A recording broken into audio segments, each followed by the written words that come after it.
So we'll kind of talk about, he has a really great section of the book where he lays out, all a chapter it's called like The Foe, where he talks about all the different types of like enemies to the working class. So he talks like the English bourgeoisie and how that developed and how the English bourgeoisie, grew out of the sort of the development of big, large scale industrial capitalism in the country, and how England was kind of like the first majorly industrialized country. And so its political system sort of grew out of that.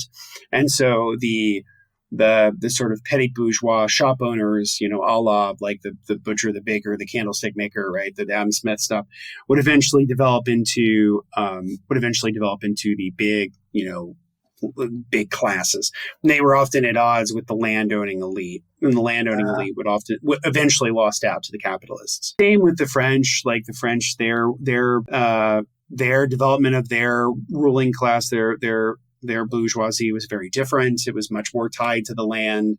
And then, of course, there was a succession of revolutions and different types of governments, going from the sort of imperial governments of the Napoleons to the republics. And because of that, the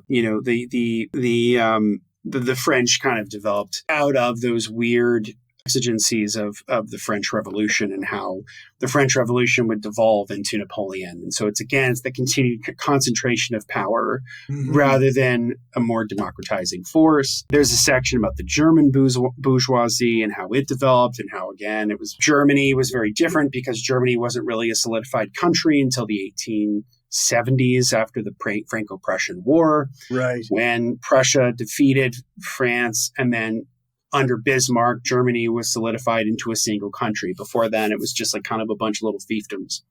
Italy was very much the same way, where in the 19th century, you see the development of nationalism. Nationalism is different than the state.